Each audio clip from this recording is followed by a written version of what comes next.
There we go. Okay. Hi, everybody. I'm Jenny McFarland. I am with the Tucson Bird Alliance, formerly Tucson Audubon Society, and this is our 2025 meeting on the important bird areas elf owl surveys. So these are really fun surveys. It's one of the most popular surveys we do all year, and it's one of my favorites, where we do two different survey nights.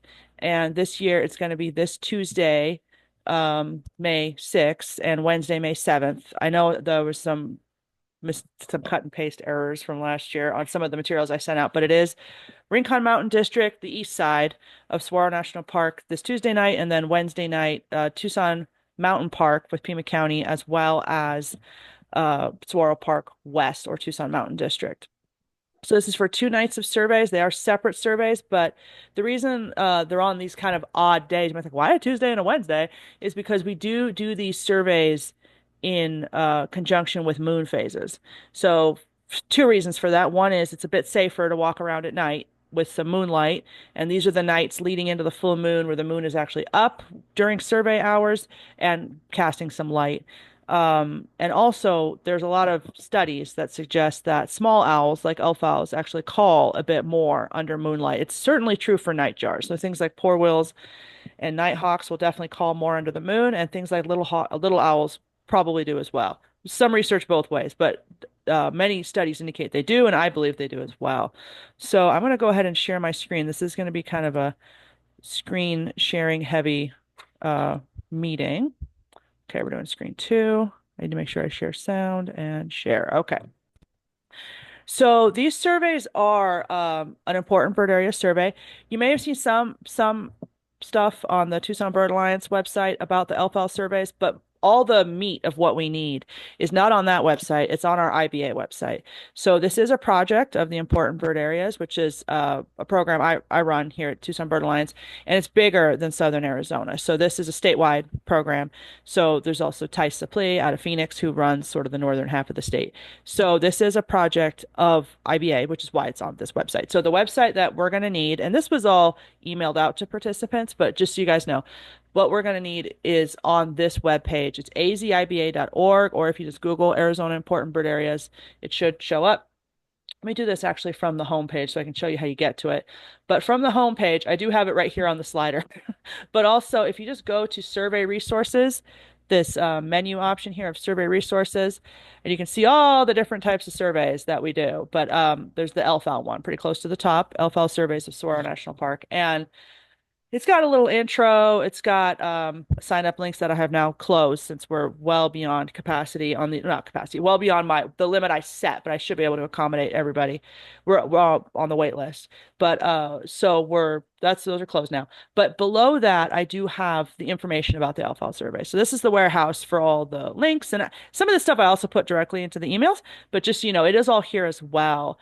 I do have also, I took out some of the protocol info and put it on here directly to try to make it even more sort of obvious for people. But the real important link here are these first three under the information about the L files. So there's the protocol, which I already have open, which we'll look at. There's a data form, which I have open and we'll look at. And also, if you don't have access to a printer or don't want to print it, there's another way you can do it, which we'll talk about. And then this audio file is super important. So let's talk about the protocol first. So I have it open already. It's a PDF and it's just a few pages long. And you don't have to print it out. You certainly can. You don't have to, but I definitely want everyone to look through it and read it before survey night. Even if you've done these surveys before, it's worth looking over it just to make sure that you remember some of the details. Or we'll go over them right now in this video too. So watching the video is probably also fine. But one of the most important things to understand is that LFALs are our priority, and the reason for that has to do with important bird area stuff. They are a qualifying continental level species. So that means an IBA can qualify as a important bird area of continental significance if you have enough alphals. So that was the main driver of these surveys, and we continue them to maintain sort of monitoring of these species. We also do it, one, because people love them, and also this is really important data for Saguaro National Park. They've been using in Tucson Mountain Park. They're very pleased that these surveys happen, and they keep track of, and I give them reports on what we find. So this is win-win for everything. So one of the most important things we want to go over is how to tell an alfalfa. Okay, so we'll talk about this a little bit more as well, but the protocol does have some photos showing you the two most likely owls that we will uh, see or hear more likely encounter during our survey. So they look kind of similar at first, but this left photo is an elf owl. It's small, very, very small. This is actually the smallest owl in the world. They're less than 6 inches long, and they are generally brown in color. They have no ear tufts. That's can be a pretty good idea if you do manage to see one. They have no ear tufts at all. And over here on the right is two photos of a western screech owl. These might look like different birds, but they're not. They can have two different postures where they look quite different. So western screech owl, which is larger. So I'd say elf owl is sort of like a little bit like large sparrow size. They're pretty darn small. And a western screech owl is more like softball size. Okay, they could still fit in your hand, but it'd be more of a handful. They're quite small still, but bigger than alfalfa. And they're pretty much gray, overall gray in color if you do see one. Now, screech owls can put their tufts down and appear round-headed at times, and then they can also put their little tufts up and have this sort of pointy headed appearance. So that is the same bird. It's just a different way they can hold their feathers. And I have the profiles open on these species, which we'll talk about in a bit, but I have them also linked here as well. If you want to go review them yourself later, they're in the protocol. But the first thing I want to cover, because this is going to be really important, even if you've already done these surveys, this part's really important to listen to again, is how do we do these surveys? So what is the basic sort of methodology that we're going through. And I do sort of lay it out here in this paragraphs, but th the main idea is that we everyone is assigned a different route or sometimes section of route or trail. So usually I have I sometimes have people coming down like from the north on a trail and another team coming in from the south on a trail, and they're long enough that you guys shouldn't meet. But if you do meet, that's fine. Then the survey's just over for you both. But the basic idea is that you will start at your trailhead, okay? And be at your trailhead by 7:30, whichever night you're doing the survey, Tuesday or Wednesday night. I would a little before 7:30 is fine too. I wouldn't bother to be there too much earlier than 7:30 because the survey really should only start once it's completely dark. Elf owls do not call until it's pretty much dark. They are very small owls. They are very aware of how um, much predators are a threat to them. So they really do wait till it's pretty much dark. So you want to get to your trailhead before dark because that's really quite a good idea. So you're not sort of trying to figure out what the heck is going on. And you can start some of the routes, you can start right at the trailhead. A few of them, and the instructions would say this for your particular route, a few of them ask you to go through another section and then start maybe at a trail junction or something. So wherever you're supposed to start your survey, get there before dark and then sort of wait for it to become dark. And while you're waiting, you can certainly record any information you need to on your data form, or if you're not using a data form, on your notebook or other piece of paper, which we'll talk about. The data we collect is pretty simple, so you can do it on like a notebook or another piece of paper. So you're going to get there and you're going to start your first point count when it gets dark. And sometimes you might even hear owls starting to call. This is prime season for elf owl calling, so you might hear them even before you start. But you're gonna, well, as soon as it gets dark, you're gonna start, and you need to record a few things at each of your point count locations. You need to record the coordinates. That's very, very important. They can be decimal degrees coordinates, which is like the system that Google Maps or many other apps use. That's like the 32.155 or whatever, comma, negative 110 point whatever, 9983, whatever. So that system, decimal degrees, is great. You can also do UTMs. So that's like the more of the metric form of coordinates. Either is totally fine. And I'll show you in the data entry part how that works. But both of those is totally fine. If you end up not knowing what system your app is telling you, your GPS app, that's fine. I have had some really weird formats used, and we're able to do it. I haven't had anyone use what three words yet, but if you want to, that's fine because we can convert those as well. Most data systems are pretty darn convertible, but the two main ones that we use and that you would encounter most likely on a GPS app would be decimal degrees is what eBird uses, and things like UTMs. So you're going to record the your location, very, very important, your start time, and then any birds that you encounter. So that's the main things, and we'll look at the data form in a minute. But the main thing, how it works, you walk up to your point count, you are going to play an audio file. Okay, so that's that third thing, that third link I pointed to here, audio file needed for the survey. So you're going to want to download this onto your smartphone or similar. Now that everyone has a smartphone, that's pretty much the easiest way to do it. But in the past, people would put them on iPods, whatever you want to do. But it's a custom audio file I made that when you download it, so you can just click the link and listen to it here. But what works even better is to right click and then download it, save link as, and you can save it as an MP3 file. So that's an audio file. You can save it like onto your computer, or you can save it. You can go to this website on your phone and save it onto your phone, or you can access this link from your phone, whatever you think is going to work best. I download it to make sure because signal can be not always great. So I would suggest downloading it onto your smartphone, and you are going to get to your first survey point, and as soon as you think it's dark enough, you are going to play this audio file. And the thing about this audio file is it's been going and we haven't heard anything, right? The first minute of this audio file is silence. Okay. And that is your silent listening period built into the point count protocol. So if you play this audio file, it will take you through everything that should be played during your 5 minute point count. It's about a 5 minute long audio file. It's 5 minutes and 5 seconds. So we're at 53 seconds here. In about 5 seconds, you're going to hear something, but that's normal. The first minute of your audio file playing is silence.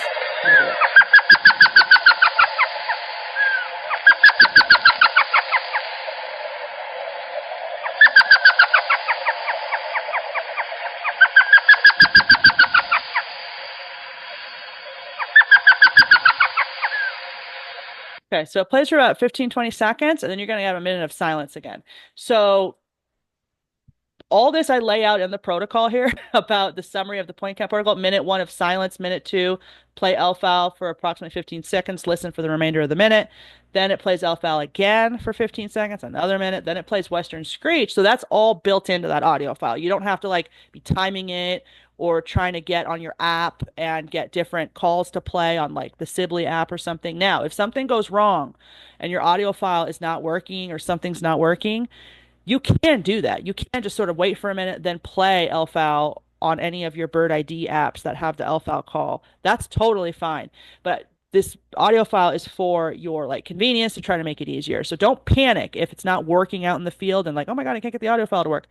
You can just play the calls from your app. That's fine. It's a little bit more sort of like you're messing around a little bit more trying to figure it out, but that is fine. That is a backup. So the reason also, because I got a lot of questions on this, why we have it play Western Screech Owl, like why we do Western Screech Owl, is one, it's kind of interesting to keep that data of how many we encounter because we've always done it this way with playing Elf twice, then Western Screech Owl twice.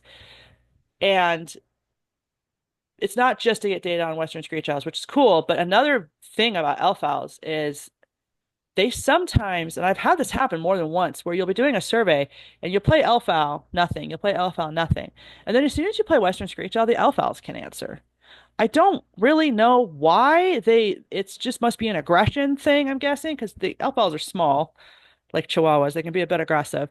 So, I think that is a huge factor. So that's why we include it, is it can make the elf owls call a bit more. Okay, so once you're done with your 5 minute point count on that first point count, and you've recorded everything you heard, even if it was just nothing, you're going to go ahead and record that there was no response. And then when you're done, you are going to then turn on your lights, okay? Headlamp, flashlight, whatever you're using. I would like people if to be using light between points just for safety. You don't want anybody tripping out there. Don't want anybody stepping on any critters that you would rather not. And then you're going to go about 150 meters down the trail, which is the equivalent of about zero point 0.1 of a mile. Okay. So if you're using, some people have done this. I use a GPS unit, but some people have used like fitness app, like steps on your phone or something. You want to go about zero point 0.1 of a mile further down the trail, continue down your trail, and or 150 meters. And once you get there, you're going to do it all again. You're going to play the audio file again. You're going to record the start time, play the audio file again, listen for any owls or night birds that you hear, record that, and then go another zero point 0.1 of a mile or 150 meters down the trail and do it again. So the the goal is for each team to do about 10 of these point counts. That is not like any sort of strict requirement. If if you feel like it's getting too late or you're too tired or whatever, or it's just been like too steep or something or whatever, I don't know. You can go ahead and stop at any point. If you want to do six, seven, eight, nine, and then stop and turn around and go back, that's totally fine.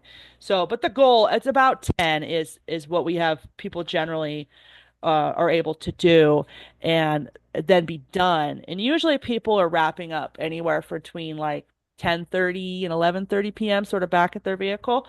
So that's why we shoot for 10. But if it's getting too late or you're feeling tired or whatever, go ahead and just do fewer. That's totally fine. Uh, Another thing that comes up is people will occasionally try a different method of hiking in about a mile. So right, if you're doing zero point 0.1 of a mile and you do 10 of them, that's about a mile, right? A tenth of a mile. So some people will then just do the opposite where they'll hike before it gets dark. They'll hike in about a mile into their away from their car, away from the trailhead, into the trail, and then survey out in the darkness. So then when they're done, they're at their vehicle. That's totally fine. If you guys want to do that, that is no problem. Um, go ahead and do that. I think that's kind of a pretty smart strategy, actually. So if that's something that appeals to you, please go ahead and do that. Okay, so the protocol talks about all that. And then it talks about the sequence of the 5 minutes of your survey, which is built into that audio file. I also have the link here to download the audio file. And then I talk about the fact you can record birds in between your stops. So I'm referring specifically to the data form. Where's the data form? Oh, I thought I had it open for you guys. Okay, we'll just open it again from here. Okay, so data form. It's a one pager. I do have some of these printed out and at the nature shop. So if anyone wants to come by tomorrow or Wednesday and pick one up, the shop's not open tomorrow, but I can let you in if you want to come in, or someone here can let you in.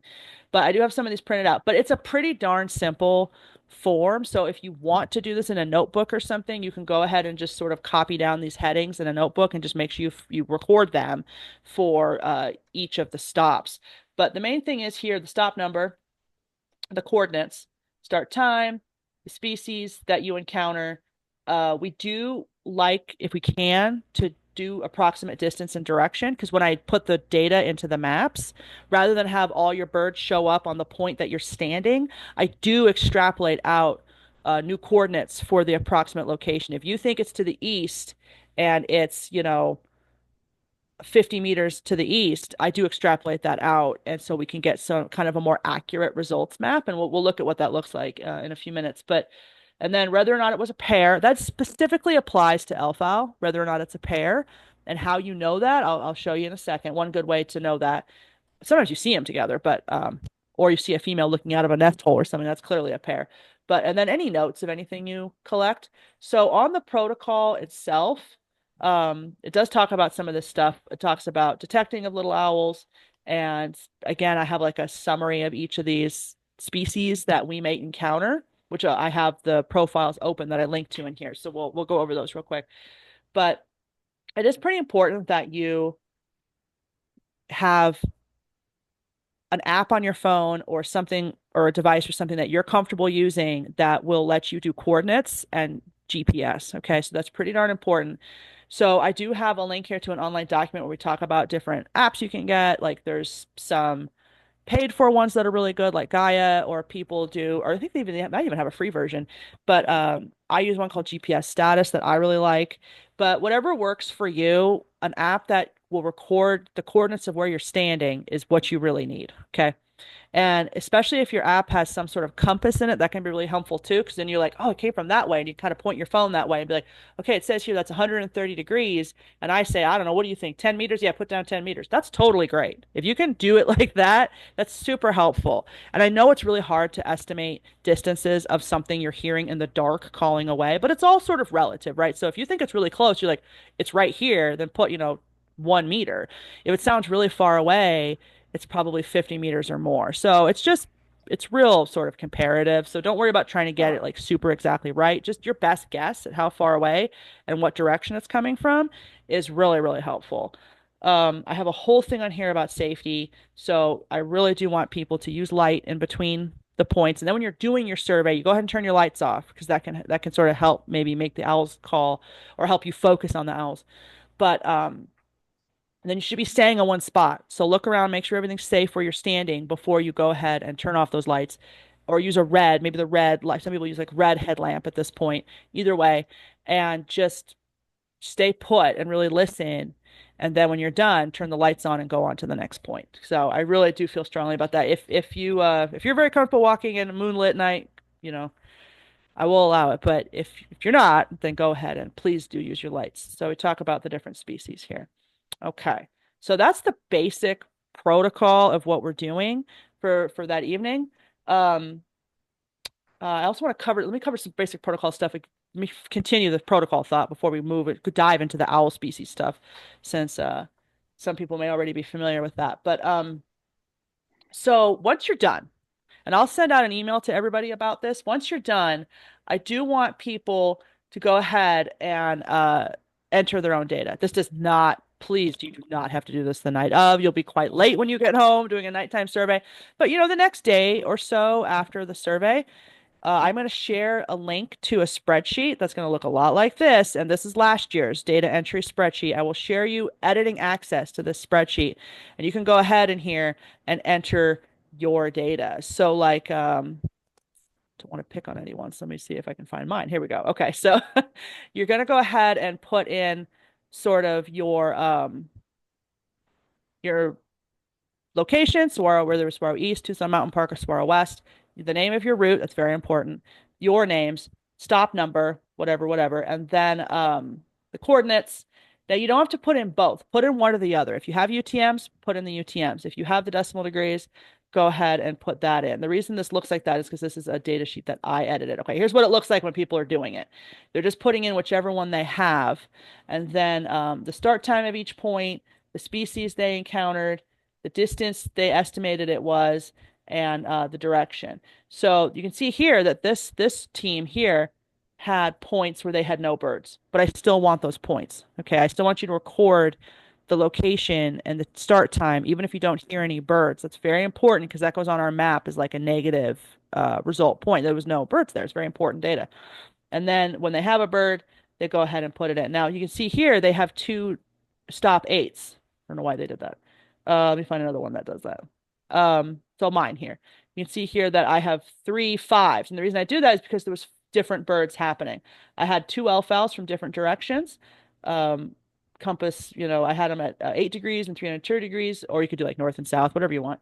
And then distances. And then I had a common poor whale at 300 meters away, very far, at 180 degrees. So if that happens, you get multiple birds per point. Just go ahead and repeat the point and put that data in there again. And that's why I go through the process of using that information of direction and distance to extrapolate the points out, because that allows the map to show the fact that the birds were not all just right where you're standing. They were sort of in different directions and around you. So it's pretty. I know you guys can do this. And if it is a problem, if you don't want to do the data entry on this online spreadsheet, you can just go ahead and like take a photo of it or scan it or something and send it to me. That's fine. But most people have been able to do this where they can go in and enter their data into this shared spreadsheet. Um, so I just want to talk about that real quick. And then is there anything else with protocol I'm missing? Another thing I do want to also emphasize is that I will be sharing a link to a Google um, album. So this is for people to take photos during their survey. In fact, let me show you last year's. Uh, should have had it open. But this is for photos of both any birds you might get. That's pretty cool. Or if you guys have photos of each other, people doing selfies or like cool creatures. So here we go. Here's last year's album. Come on, open.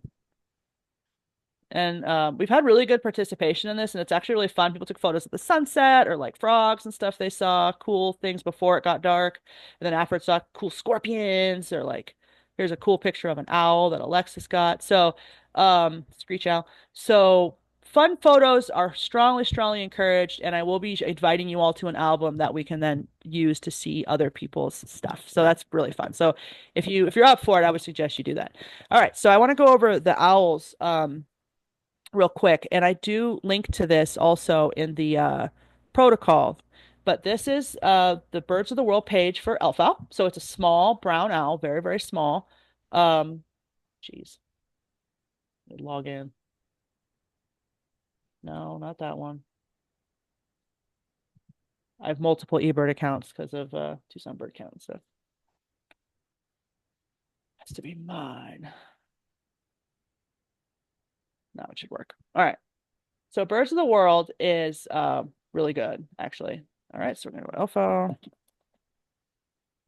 Okay. Um, why isn't this working? Okay. So it's got good photos of alpha here. So they're small, they're brown, they're very, very small. Okay, this is a big thing. Now I do also want to quickly talk about how you know if you're hearing a pair of elf owls. It's a little more obvious in Western Screech. They do a duet that's really obvious, like the tremolo call, where the female calls back quite a lot, and you hear them doing the tremolo together. And that's actually the audio file we use, and I'll play that in a second too. But on this L file one, at the one that plays, add a minute here. Okay, this audio file actually started off with a female, weirdly. So he does the laughing call, the male does the laughing call, and then she will sometimes respond with a mew. And that's actually how this started. Let me go back to 1 minute.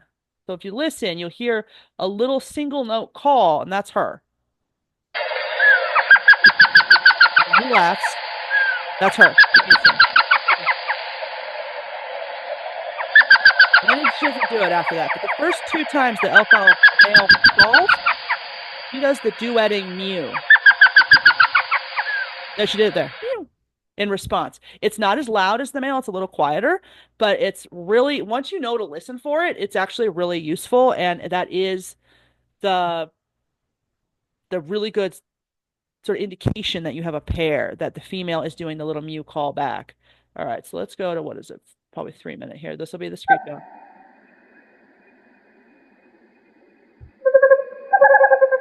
You hear that sounds like two birds? That's a duetting pair. Okay, so we hear that, it's definitely a pair where they're both doing that tremolo. Elf owls, it's a little more subtle. It's quite obvious in the screech owl, but it's a little more subtle in the elf owl. Why is this being weird? I'm sorry, just a second.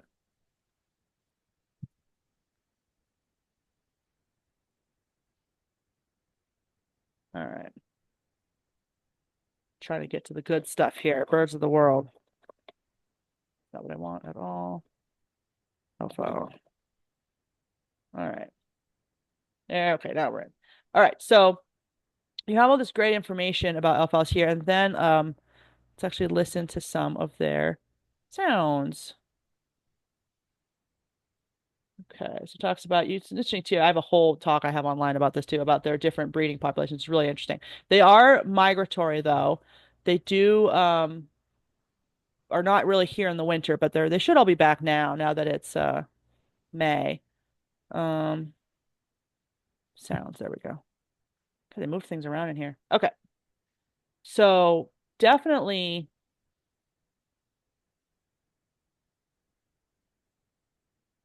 wow, okay. And then we got, let's see here. Why is this being so weird? I don't want to see.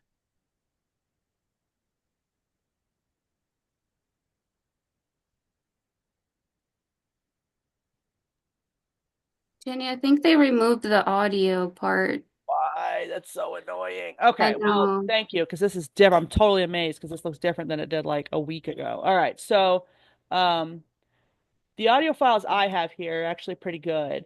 Um, what's that Audubon one called? The All About Birds is That's pretty it. good. Yeah, that's what I'm gonna do. I mean, that's what I needed was the audio. So we'll just go to All About Birds. Okay, so I need to change those links in my protocol because the Cornell is not as good anymore. No, All About Birds is okay.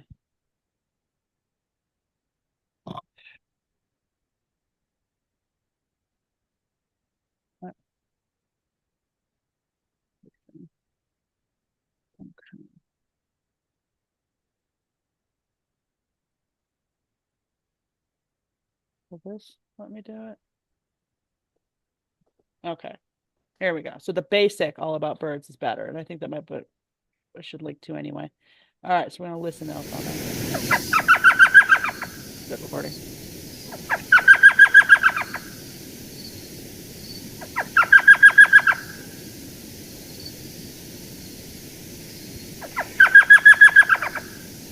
Okay.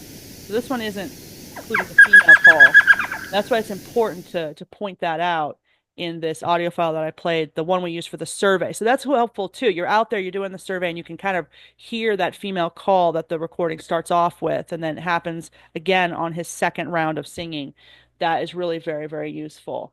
Okay, so let's um, do Western Screech Owl from here.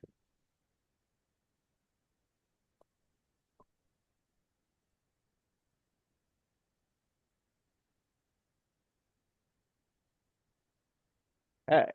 So again, gray owl, still very small, but has these two different poses they can do, and then they do the bouncy ball and then the tremolo.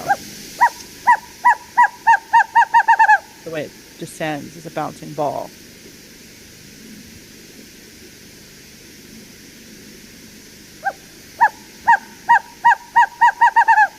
Ball can carry quite a ways, so you can really hear this during the survey, sometimes coming from quite far.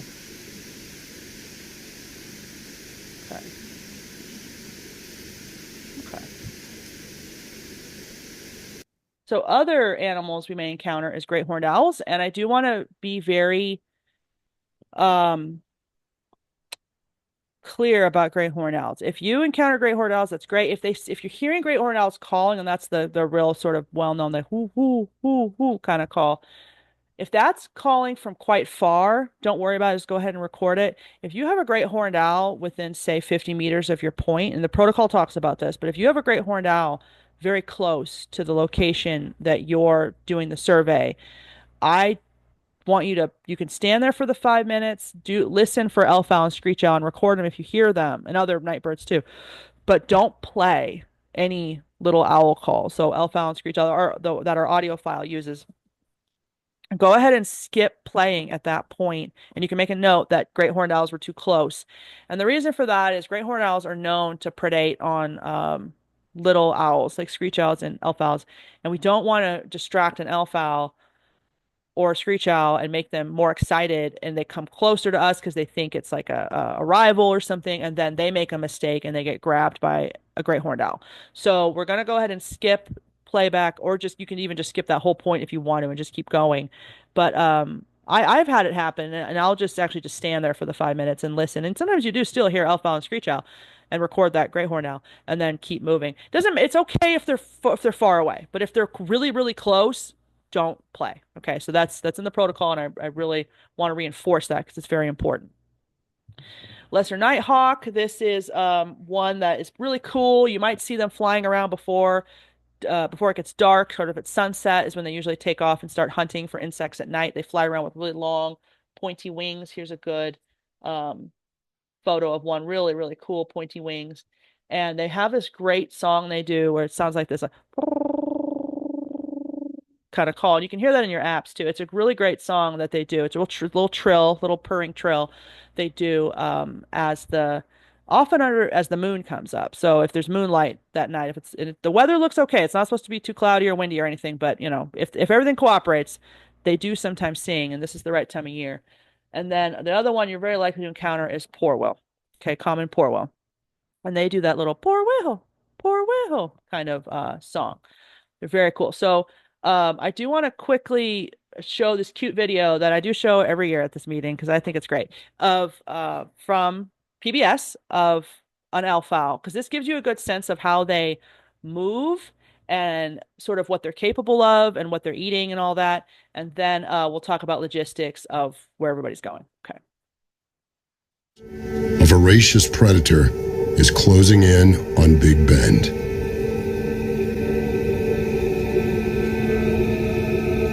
Flying through the night, he has come from the south, where he spent the winter waiting and preparing for his journey north.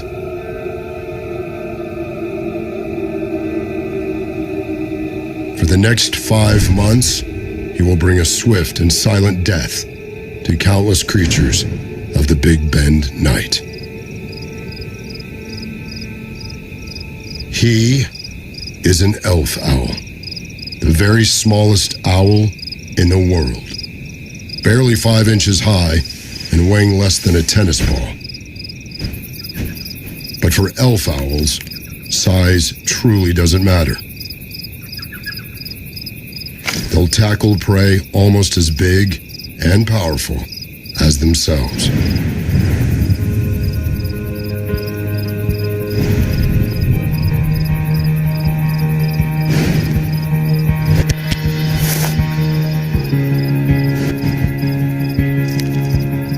This male elf owl now has a partner. She's moved into their nest, an old woodpecker hole in a giant agave stalk. Sitting on eggs, for the next few weeks she'll need him to do most of the hunting. And when she's hungry, she lets him know all about it.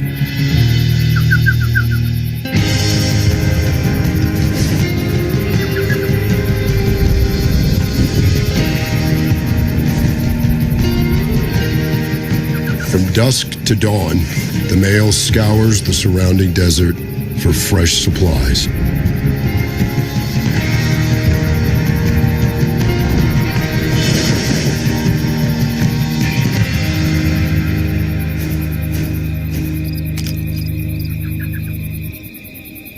After all his efforts, he seems tempted to have a quick snack on the job.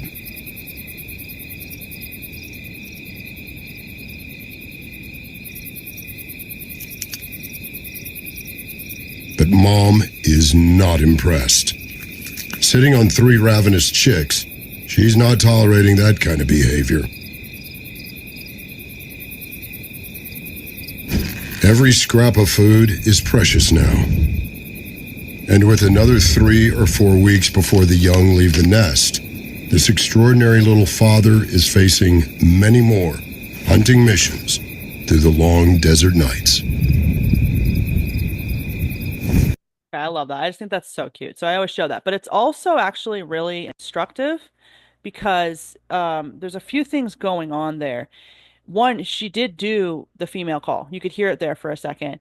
She's also this stage of what they're showing here in this video is right. It's probably what's going to be happening for us on the survey. We'll probably be having um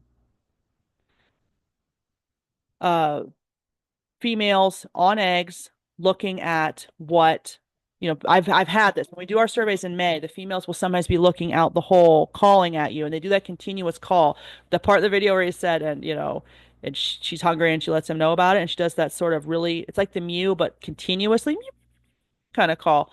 That is something that they do, and they're begging. They're asking the male to bring them food. They're demanding that you bring them food, and that is a real typical sound that you hear.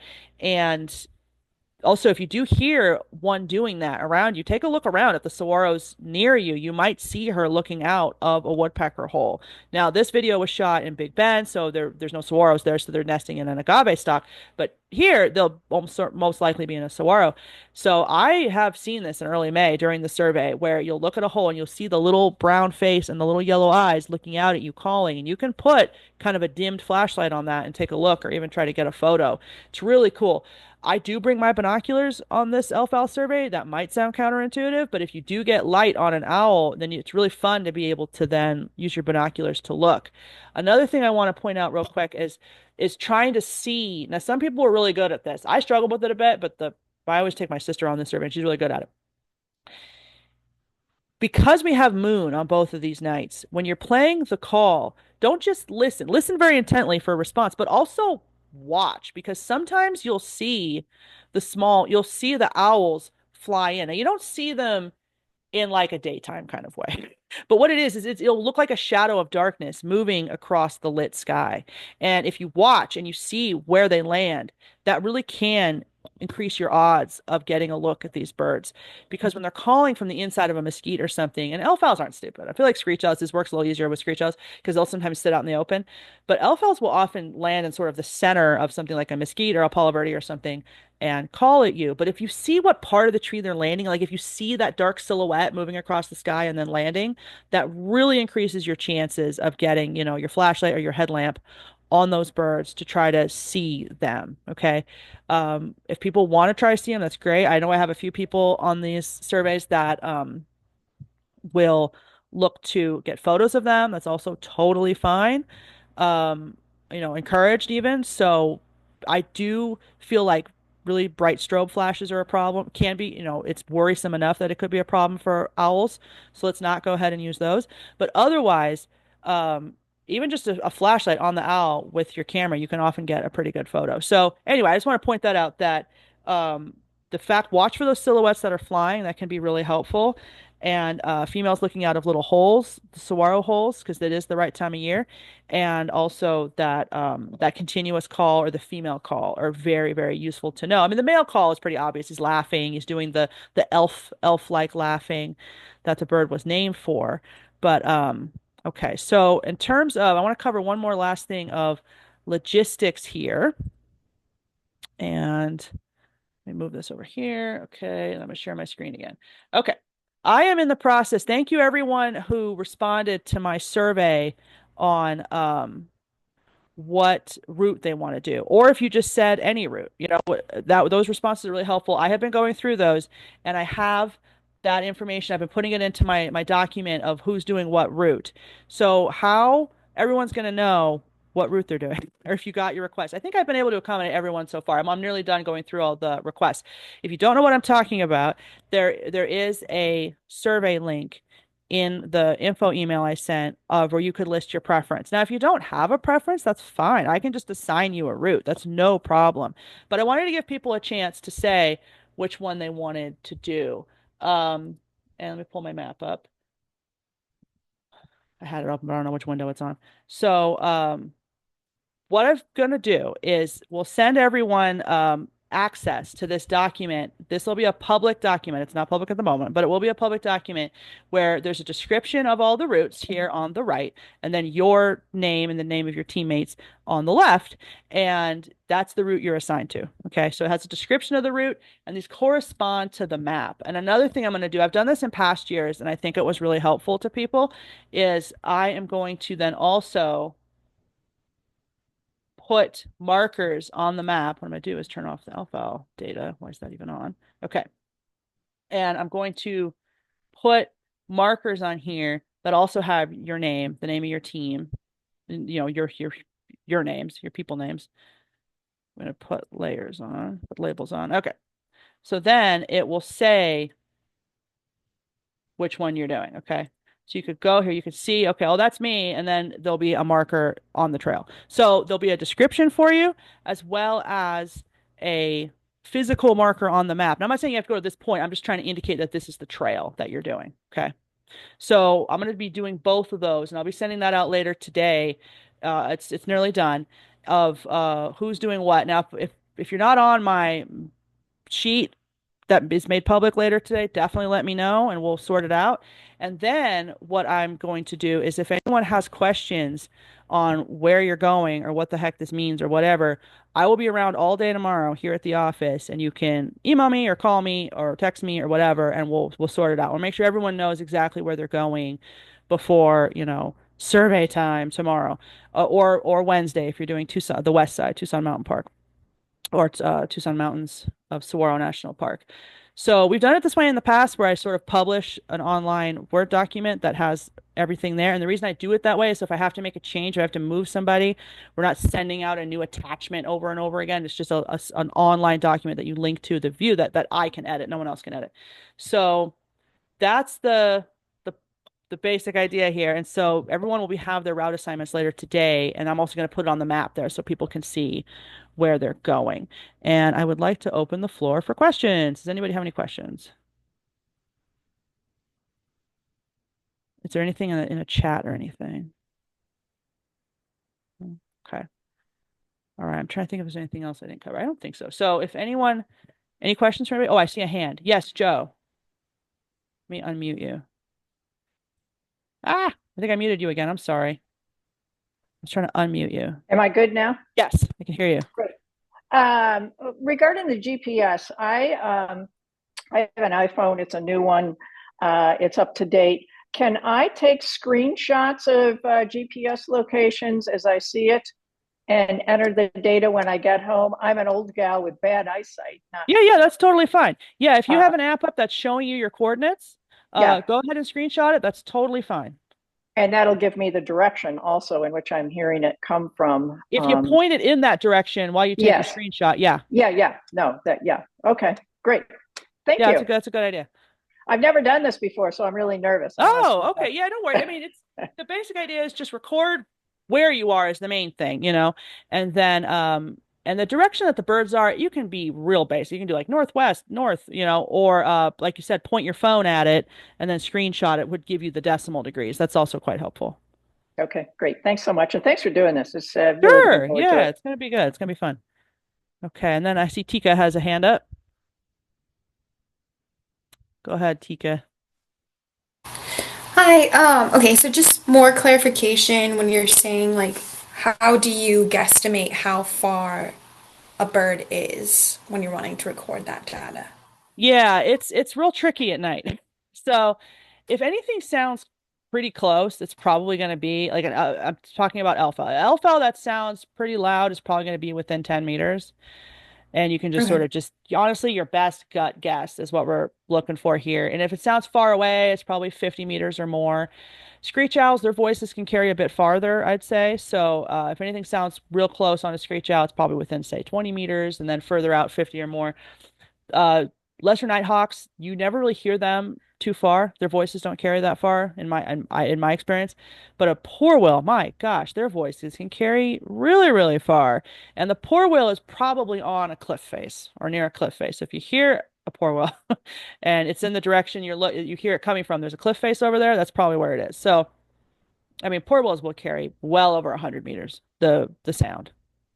So you just got to sort of go with your best guess. What I'm basically asking is it very close, sort of far or very far is kind of the idea. So if you think it's very close, do less than 10 meters or maybe even less than 5 if it's very, very close. Then 10 meters if it Mhm. sounds pretty darn close, and then, approaching 50 if it seems pretty far out, any bird. But something like a poor will, it can be up to 100, 150 meters out. So it's really just sort of a range. You could almost do like small, medium, large kind of idea. But so just if you're like, well, I put 10 meters for this one and that one sounds closer, so I'm going to put 5. That's totally valid. So it's Okay. just a guesstimate. I know it's hard. It's not like daytime surveying where you can sort of like then do a rangefinder on a nearby tree. You cannot. None of that applies. It's all out the window at night. So you just gotta just take a stab at it. Your best guess. Okay, thank you. Thank you. It's a good question. Any other questions? Okay. Well, this is great. So I am gonna send out. I'm gonna put this on YouTube right now after this meeting, and then I'm gonna go ahead and send out info, and that document will be updated really soon, and I'll have that send that out to everybody, as well as a link to the Google album for this year for people to put photos in it. Okay. All right, cool. Well, thank you all so much. And I think it's gonna be a great story. Oh, shoot, one thing I need to also cover, and it's in the protocol, and I'm gonna put this in the email in bold because I forgot to say it at the beginning of the meeting. Another thing I ask everyone to do is when you are done with your survey, when you're done and you're back at your car, go ahead and just shoot me a text. Some people call, that's fine. But just go ahead and shoot me a text that you're done, you're safe, you're back at your vehicle, and that once you're back at your vehicle, I'm not worried about snakes getting you anymore. So just let me know when you're back at your vehicle. Send me a text. I'll put the phone number right in the email. Put it in your contacts, and then just let me know when you're out. And I use that. I do actually cross them off. I print out a list of everybody who's out there, and I do keep track to make sure everyone gets out safely. So definitely go ahead and do that. And if you forget to text me, you might get a call from me. Are you okay? So, um, yeah, I'll put that in the email as well because some people may have already clicked off listening to this, but very important. So make sure you check out with me. Okay. And that's just for everyone's safety and for my peace of mind. Okay. All right. Well, thank you all so much. And I'm gonna be around all day tomorrow if you have any questions about your route or what's going on. And this is gonna be really fun tomorrow and Wednesday. It's gonna be really good. All right, cool. Thank you all so much.